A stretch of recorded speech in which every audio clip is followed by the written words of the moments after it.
All right, we're just actually stalling so Mike didn't have to. Yeah, I know. I had to do one. He was really happy to see you walk through that door. All right. So, we got a malfunction here. There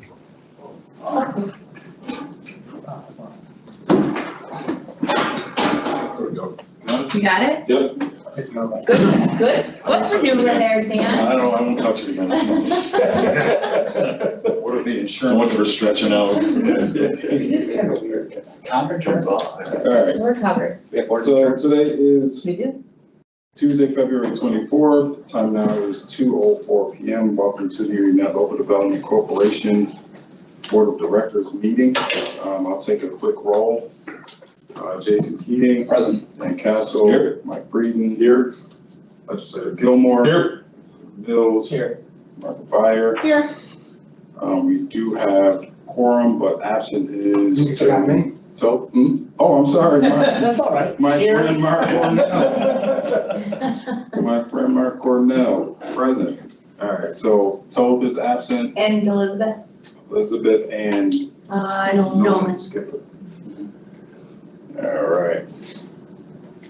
Skipper, okay. If everyone had an opportunity to review the minutes from our last board meeting from December, I'll take a motion to accept the meetings, minutes from last, so motion by Mike Breeden, seconded by Mark Cornell, all in favor? Aye. Any opposing, abstentions, motion carries. There is no specific report of the chair, so we can go right into number 3, the executive director's report. Okay. Well, welcome back, everybody. Happy 2026. Sorry we couldn't meet last month. So Mother Nature had obviously other plans for us. So I kind of have a couple things combined in here, so there's gonna be a few changes on here, but I'll go ahead and give some updates. So Connect All. So we finally did receive a draft GDA, which is the contract for our MIP grant. We reviewed that internally with our team and we returned that back to Connect All immediately. Up until 11:15 today, we had just gotten word that they had, ESD was having legal resource issues and that's why they hadn't responded to us. I think we submitted it over a month ago. I think it was like January 19th or something. We had not received any comments back from our original submission. Today at 11:15 in our Connect All update meeting, we did get word that they have received that back from the legal team. They are reviewing. We went over some questions that they had in regards to some things we submitted right on our weekly call. And by the end of today, early tomorrow, we should have their comments back, which then we'll review, but they have agreed to promptly schedule a call to get on and just hash that over the phone. So hopefully by this time next month when we're in our meeting, we'll be able to show you that the GDA has been signed. It doesn't change anything with the grant, it would just, except for the reimbursement dates, and we have to hit specific milestones. We had to move back, obviously, our milestone 1, which was completion date of December 1st of 25 to March. We're gonna move it to March 15th of 26. Then you have to go through a process of reimbursement. It takes about 30 days, it has to be approved, so really probably 45 before you get your actual first reimbursement. We have 4 milestones that we're hoping to complete this year. Milestone 1 now should be completed as far as the work that we've done March 15th, and we'll start, and then we'll submit for reimbursement. Hopefully by end of April, we should have our first reimbursement from the grant. And that all is contingent upon the signage of this GDA. So that's really the only thing. Other than that, our project for MIP has been moving forward. As I'm sure Matt will explain at some point in his report, we have submitted almost all of our applications for Make Ready, and permits are going out this week for DOT, and the remainder ones will go out next week. So we seem to be on track for the MIP project for the Make Ready and build. There were 2 public hearings for the MIP grant, and those were fine. There was multiple projects throughout Connect All's MIP world that were in the same hearing. There were no questions of our project, and we didn't need to respond to anything. Missy? Yeah, Hi. If you recall too, before we can execute the GDA, we have to pay the expenses of those public presentations. It's a few $100. But Selena has to get us that invoice. yeah, I'll reach out to her and ask if she has that yet. I think they had to wait. She said it takes about a month. Takes about a month, so probably. That's right. It's Yeah. been a month this week. Yep. Yeah, I'll reach out to her.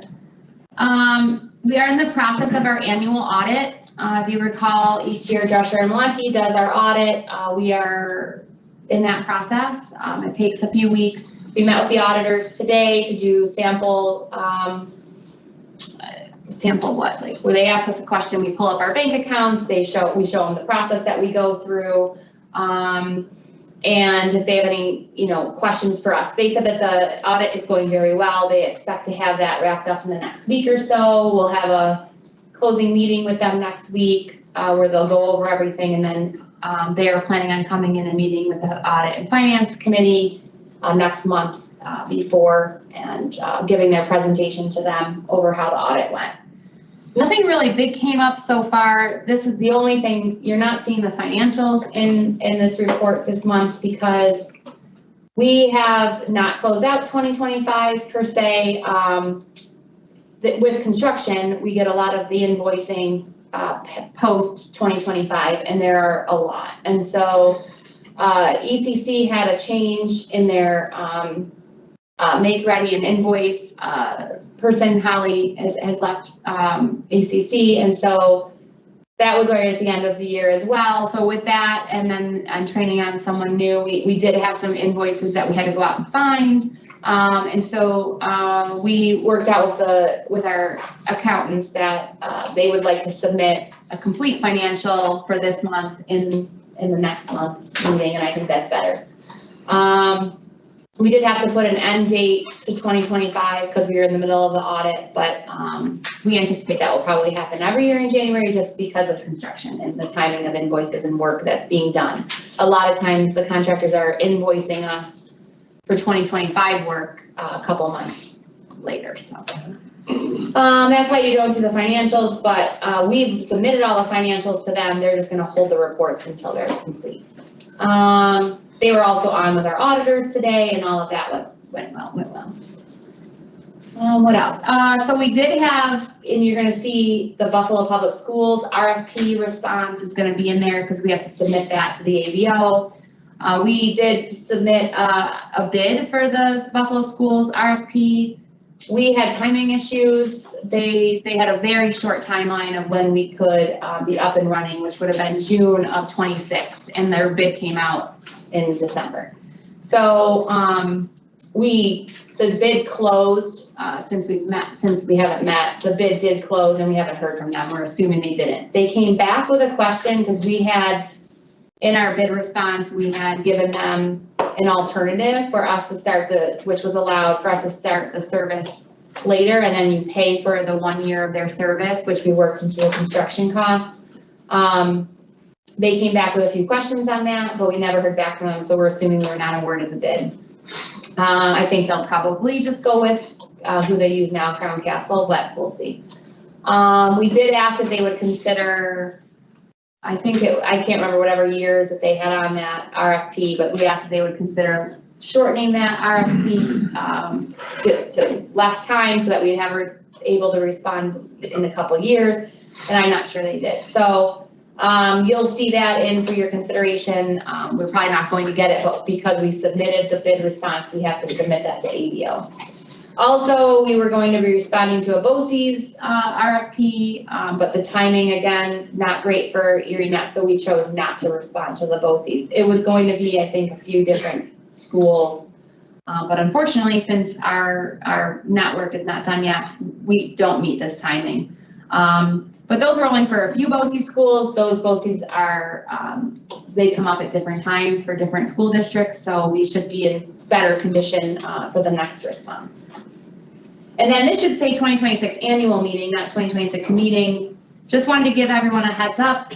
Next month is our annual meeting. The date is on the 24th, as this group elected not to have it on St. Patrick's Day, even though we were gonna serve green beer, and I had a whole different theme. Anyway, we moved it back a week, which works with this schedule anyway.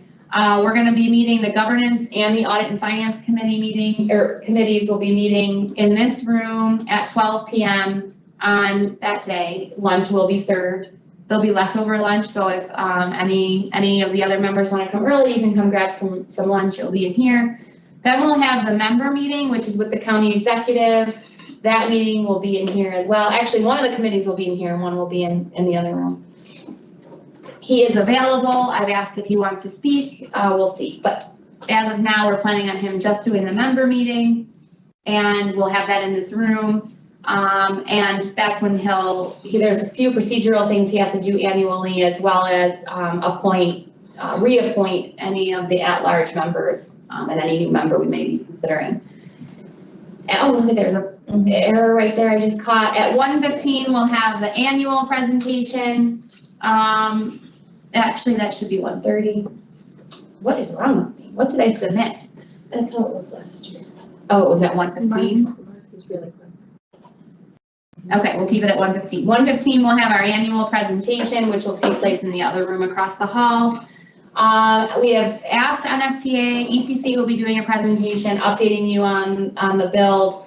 We have asked NFTA to present. They're having some scheduling issues to talk about the partnership for their federal grant. We'll see. Thomas and I will be doing a presentation as well, which I'm sure he's excited to hear, just to give an update on our past year. And then at 2 p.m. we'll come back to this room to do our regular board meeting. So it's a full day. John, I think were here last year for it. Maybe it was your first time. Yeah. It was your first meeting, I think. So it's a fuller day, which you guys know, but it goes by quickly, and we're kind of hopeful. Like, we have some announcements that we're close to. I'm not sure we'll be able to make them at that, but maybe for the county, state of the county, we'll have some announcements that'll be ready. But yeah, any questions on the annual meeting? Also, as you may recall, we are required to have you do a board survey. And we can't see what you say, we can tell who does it and who doesn't participate in that, right, Thomas? And so please make sure that you are clicking on, you can use your phone and you can go ahead and do, what are these things called? QR code. QR code, or Courtney will email, and Courtney's gonna email it out. Just click on that, it takes about a few minutes, but we have to have that for our annual report. As you recall, some of the things that we have to have for the annual meeting is our annual ABO report is due. The board will be approving that report, as well as the audit that goes within that report.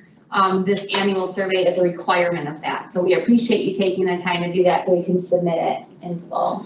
And we have actually used some of your suggestions. I believe we've made some changes based off that survey. So it's not just because it's a requirement, we do actually use it for suggestions. Any questions on that or anything I spoke about? No, just remember for the confidential board evaluation, that gets emailed to the ABO, it's not part of your Paris filing. Right. No, we put it in the filing. We have the survey results, don't we? Well, no, but you're literally supposed to email that to the information at ABO Yeah, we've done that. separately. Oh, okay. Not I didn't actually realize that. uploaded onto Paris for whatever. Yeah, we've done that. Mhm. I forgot about one of them. Yeah, Mark is very helpful in these ABO So I gotta submissions, do it for 2 other boards. especially with our budget time, but also for the ABO. But yeah, we kind of have it down to a science now, which is nice. And Once you do it once, Yeah. it's fine, it's just the first time, it Yeah. doesn't make any sense. all right, any other comments? Okay, Matt, you're up. All right. Good afternoon, everyone.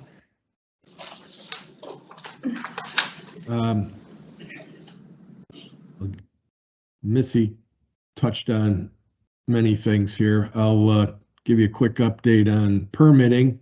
As you can see, we have several hundred permits that we're tracking. And really, we've caught up on nearly all the permitting. I highlighted in bold, there's still, 26 DOT permits that we're chasing. Out of those 26, some have just been recently submitted, so it's not necessarily a problem, but others have been out for many months, and we are expediting every day anything we can to push those permits forward. Railroad 2 is, there's still 10 permits that either we require it for underground or we require it for the construction where we actually pull the fiber across the tracks, or if there's make-ready work happening around the tracks, all of those require a railroad permit. And there's 10 of those left at this point. And then I'll move on to make-ready. Make-ready design, that's where we assess what has to be done on the poles in order for ErieNet to hang our fiber. We're 85% of the way through that, where we received 85% of the design packages. That puts, and we're about half of the rest of that work that's in make-ready construction. About half of it's been completed, and we still have about 140 miles of make-ready construction that has to complete before we can release work orders to CLW to finish the fiber. Those that are in make-ready construction, once the weather clears, hopefully we get some decent weather in March and April and May to get through the majority of the make-ready work that remains. And then I'll jump into construction. Of the 314 aerial miles of fiber that we have to install, we have 92 miles completed. We have another 40 miles that we've issued work orders to CLW. So they have 40 miles of additional pole lines that they can mobilize for. There is, when we give them these work orders, there's local permits that CLW has to pull that may take a week. And then we also have to aggregate the fiber miles. We don't want to just give them 1/10 of a mile. It's not productive to take a crew out till we can aggregate 4 or 5 miles of pole line to make it productive for a crew and a truck to go out and hang the fiber. Again, we see all of this construction accelerating in the months ahead.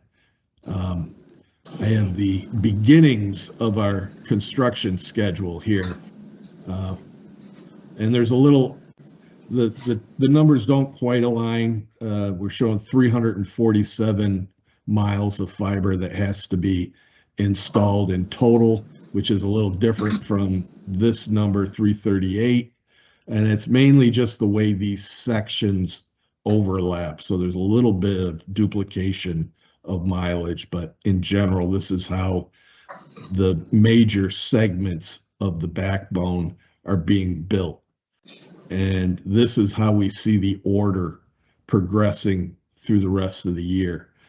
These are fiber expected completion dates.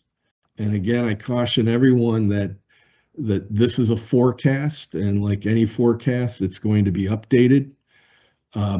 We've tried to make these dates on the conservative side. And so when we say the segment from West Seneca to Orchard Park completes in June, we mean that it all completes by June. We have sections that have already been, that are included in that 92 mile figure I just gave you. But we see that entire segment having been installed by beginning of June. And then, so there's quite a bit of activity in June. We'll be building, obviously, in July, but then the next segments come up in, it's not quite in order. The Rath Fire Academy will get done sooner than Orchard Park will. But so we see a lot of activity through June until November. Then when we get out here near the end of the year, our crystal ball gets a little cloudy. Again, these are conservative dates. We want to have all the fiber pretty much placed on the poles by October, November, so we have time to finish the splicing and testing and turn that over to the different facilities that are looking to connect. What we're going to do for the next board is we're going to expand on this. We're going to add some columns for where we are with the make-ready schedule. We're going to add some columns as to what progress in each of these segments where we have mileage already completed. So each month we'll be able to see the work that's been completed from the month before. As well as what any delays, like if there's if we can pinpoint where the delay is, I want that kind of detail. If there's any, and there are obviously, if there's some pain points or obstacles that we're trying to overcome, we'll make note of those. And, and we're either working through the utilities, or the county has been good to intercede on our behalf. Melissa intercedes on our behalf to try to get these obstacles and challenges resolved. So they'll be summarized. They'll be the critical ones, but it'll give you a better picture as to what is it that's that we're struggling with a particular section. Anything on this before I move on to the rest of the report?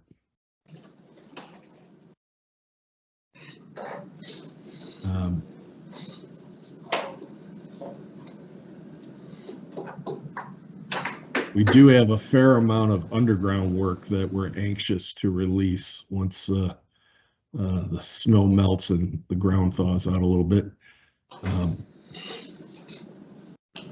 We had a RFP that went out earlier this month. We got our bids in on Friday last week, and 3 suppliers proposed. We actually got a 4th proposal this morning, but they're way past the due date. My recommendation is that we go with KGP.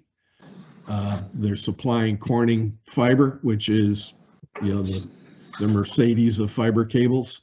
So we're happy with the material. They are a women business enterprise. Their pricing is not as good as Gray Bar, but Gray Bar just can't meet our schedule. They're 35 weeks out getting fiber delivered. The other 2 either had the fiber in stock, or in KGP's reply, they thought their lead times were 4 to 5 weeks.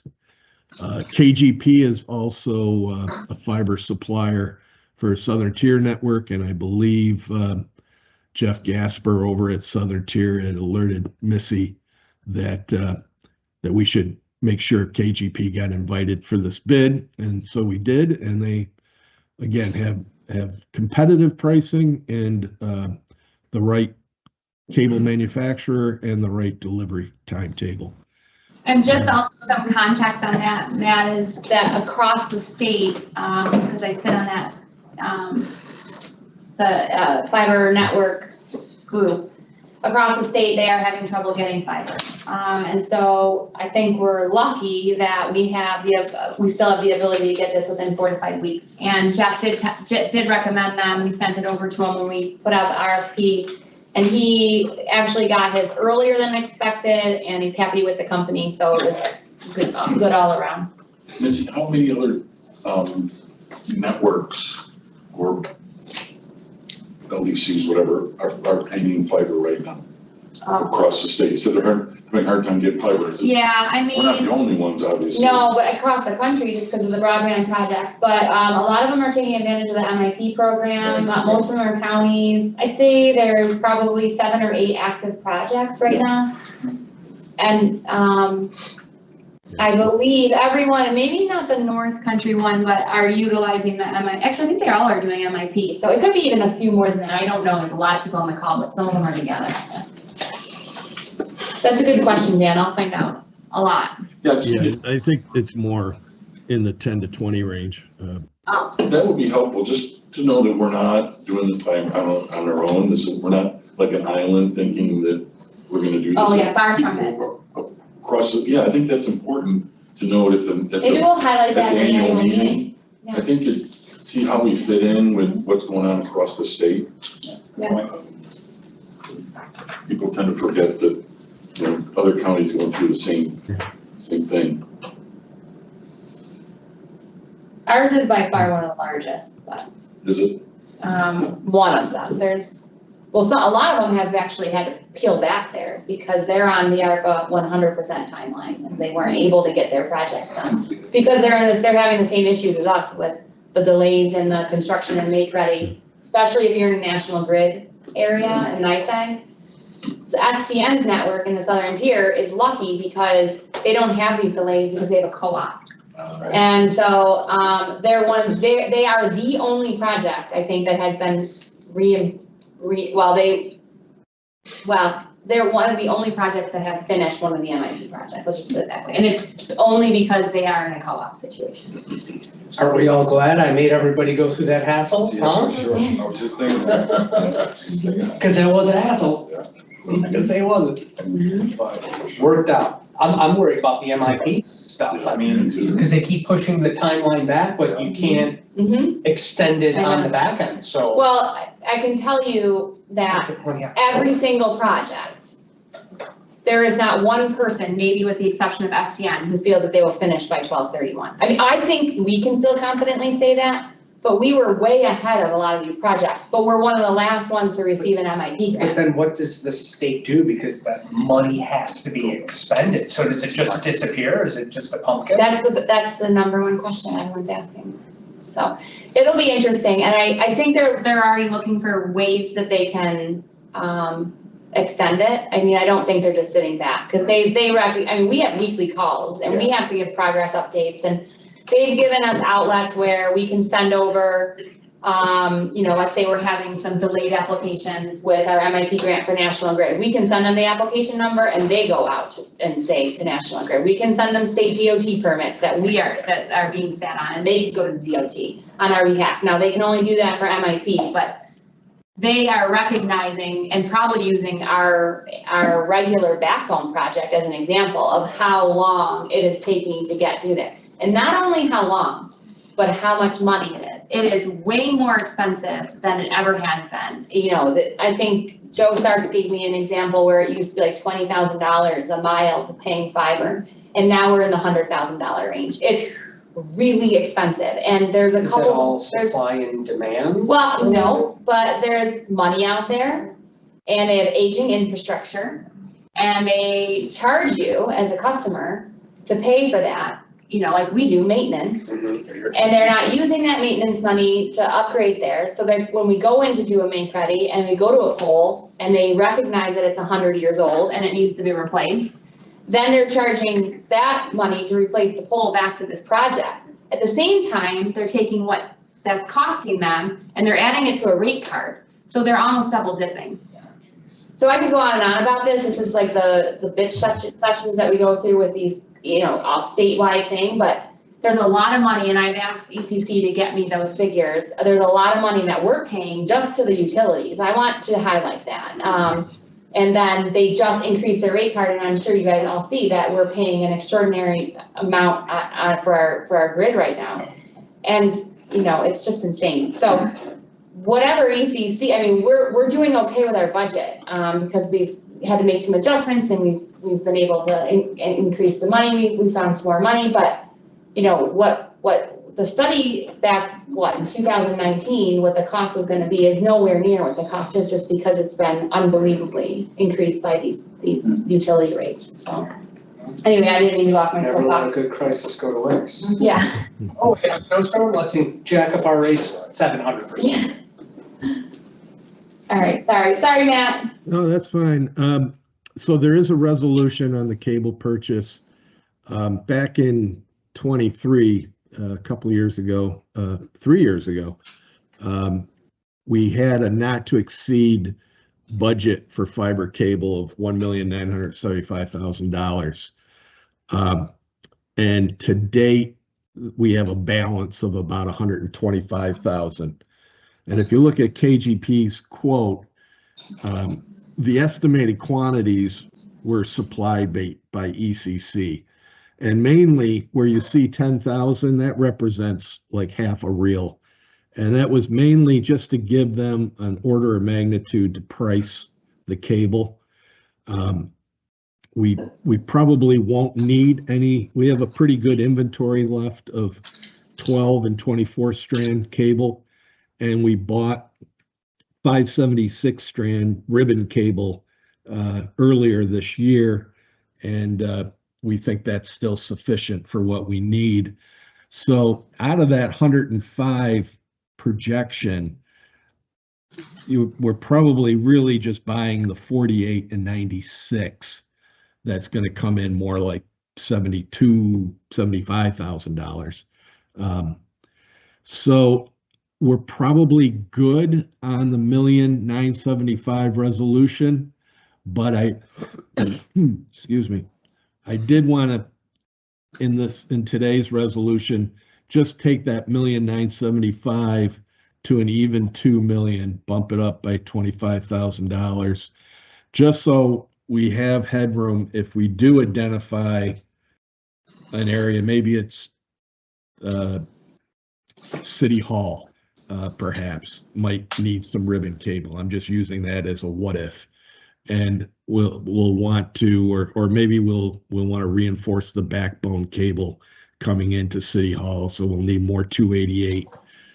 We want to have that option available without having to go out through another RFP and not to have to wait for another board meeting to get a resolution, because every day, every week counts now as we, hustle to make the 12/31 completions. So that's what we're asking to buy some more, and it's mainly cable for the MIP project. So this $75,000 will be reimbursed through Connect All. Any questions on the fiber cable?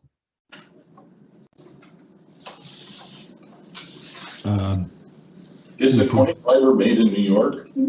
North Carolina. Oh, I thought Yeah. Corning was in New York. The headquarters, and But it's made in North Carolina. the fiber optic part of the company, their big plants are in, I think it's Cary, North Carolina, as is our other fiber manufacturer, Prismium. They also work in North Carolina, and Prismium Fiber actually uses Corning glass for their fiber as well. Okay. Our managed network service is moving forward. We had a purchase order for about $1.9 million, I think, to get most of the county equipment locked in for pricing. Those invoices are beginning to come in. I think we're upwards of just over $1 million invoiced to date. We will be coming back in March with a resolution. When we did the original resolution for ErieNet sync, the RFP had been based on 30 public safety sites. And so in reality, we went from 30 to, I think we're up to 79 devices at 72 county locations. So that 1.4 needs to be, we need to have the resolution extended out to like 2.5 million to So complete, to align with the county's 5-year contract for the network equipment and services. So So we'll you bring have that that back. resolution, yeah, you have the resolution in your packet, 2026-02, we're not gonna take action on that, we're gonna move it to March, so we can finalize the sites with the county and just make sure it's correct, so. We already know it needs to be increased, so instead of doing that last minute and then we're waiting on additional information, we're just not gonna take action on that, and we're gonna move it to March. Yeah, Mr. Breeden's network manager came forward last week and identified 7 county sites that we weren't aware of. And so, Mike, we'll have to catch up with you as to whether or not these are, do we need to include these sites? That's what I said. And so that was another reason we I saw didn't the do the 2 were resolution sheriffs. today. And they pop up left and right, the Okay. sheriff's department. So, we'll Thomas, just so you know, we'll come back to 2026-02, we're gonna table till next.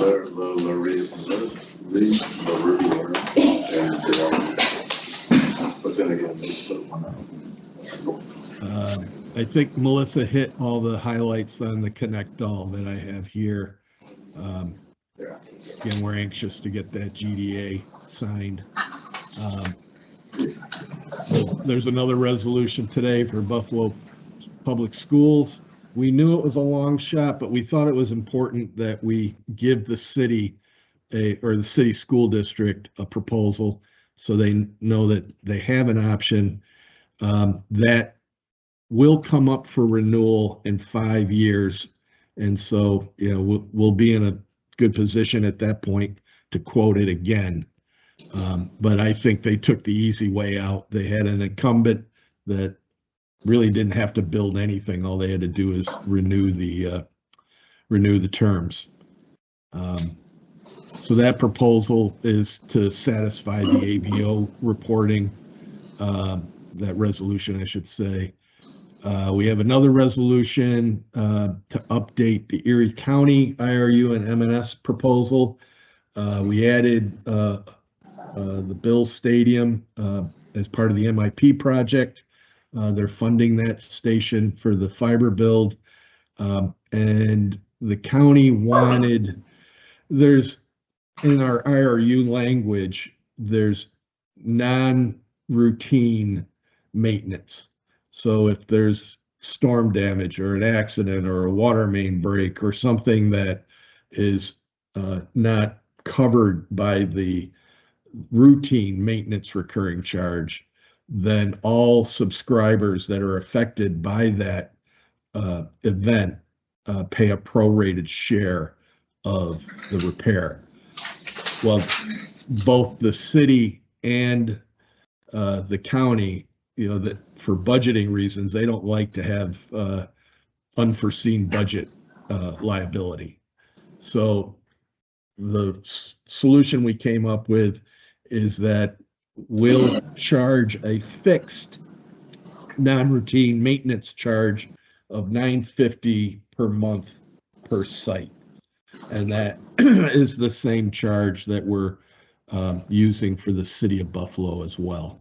They had the same budget concern. So what ErieNet will do is we'll take that $950 a month and put it into a capital reserve account. And so when we do have these types of repairs, we'll have a fund to go to. So these are the new county numbers. So we're looking to take the IRU from 720 to 734. And the maintenance will go upwards to 9175 with the plus the non-routine charge. And so again, this is mainly for the benefit of the ABO reporting, that we give an accurate accounting as to what our proposal is. And so that's what that resolution is. It's the same type of resolution for the city of Buffalo. Their IRU proposal was also updated for the $950 a month non-routine maintenance. And we did hear back from the town of Grand Island. Their technology director, who is our liaison for ErieNet, did confirm that, and we actually got an IRU agreement signed. Unfortunately, they didn't fill out all the signature fields, so we're resubmitting that back to Grand Island, but they will and are signing off on their IRU agreement. They will be the first municipality. Yeah. Well, Won the race. Yep. Well, Grand Island has always been our early adopter along with the county, so they have a special place in my heart. All the engaged truck. And the town of Tonawanda also has, verbally committed to the project. It's gone in front of their town, and it's been approved, and they're reviewing the IRU agreement. But we haven't seen their comments back yet. NFTA likewise, verbal acceptance of our proposal, and they're trying to get the IRU negotiated and signed off, hopefully by April. Their project has a little more generous timeline. Most of these stations won't come online until 2028, but they do have a facility. There's a new healthcare building going up on the corner of Kensington and Bailey, and NFTA wants to have this new bus station available in front of that building. So that's kind of the pilot project, and that could come on. We may have our fiber to that corner probably sometime this time next year. Again, we're still waiting to hear from their engineers on their overall project construction schedule. Cogent is part of our MIP application. We're bringing fiber to their 271 Bristol Street data center, and they're a major internet provider in the region, and so they're one of many ISPs that we're trying to negotiate or establish relationships with them to support ErieNet subscribers with internet and advanced networking solutions.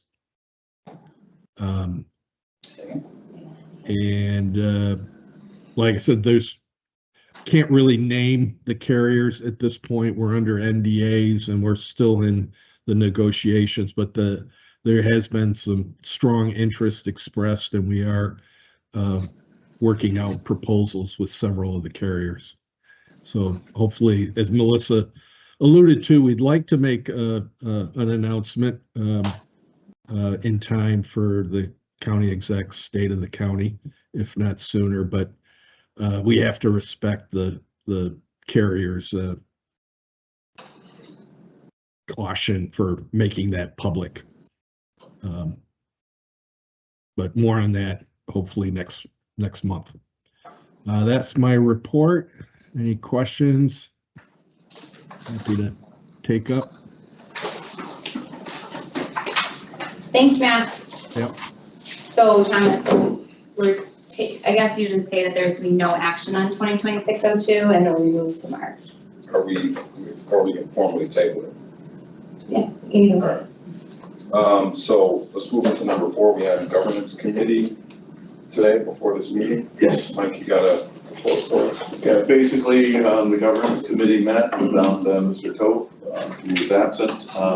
We discussed and reviewed the policies and procedures from the previous years, made some minor changes to reflect in those policies. And we'll be submitting that to the full board next month for approval of those changes. I would just add that Harris Beach Andrew came, and his firm had recommendations. Mainly, they were just to clean some of them off, take out some language and add in some that didn't necessarily make sense to me in there.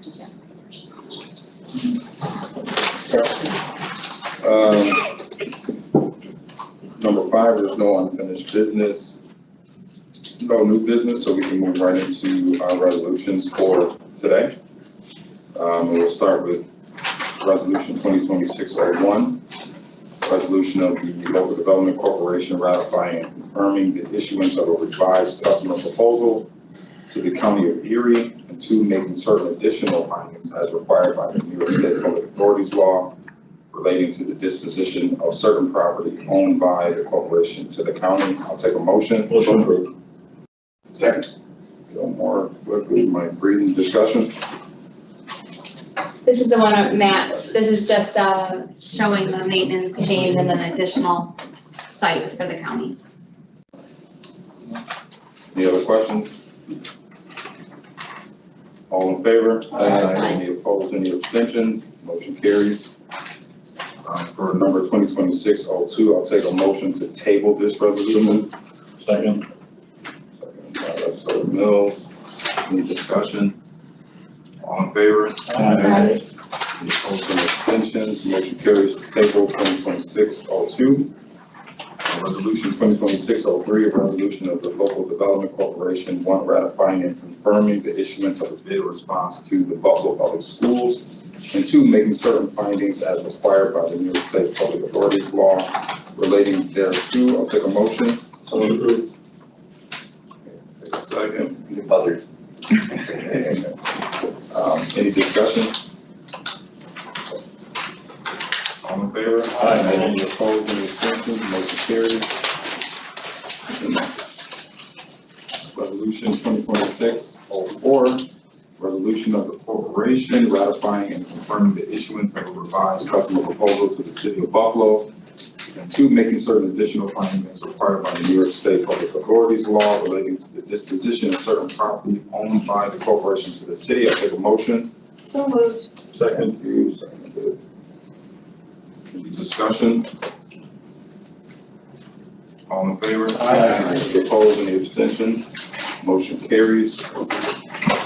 Resolution 2026-05, a resolution of the corporation ratifying and confirming the execution of an engagement letter with Drescher Malecki for auditing services. I'll take a motion. So moved. Second. So this is just we have, I think, 5-year from our original agreement. 3? No, it's more than 3. Oh, 5? Yeah, 5. And so, this is just obviously, allowing me to sign the yearly engagement letter. No other questions? All in favor? Aye. Any opposed, any abstentions? Motion carries. And finally, resolution 2026-06, a resolution of the corporation authorizing the negotiation and execution of an agreement with KBG Company to purchase fiber optic cable. I'll take a motion. Motion approved. Second. Second. You got it. Jason got it. Any discussion? Your way. All in favor? Aye. Any opposed, any abstentions? Motion carries. Next board meeting, March 24th, 2026. And I'll take a motion to adjourn. Motion to adjourn. Second. Oh, that's a slow one. No one else did. Hold on. They did it earlier. They did it 3. You preempted it. It's been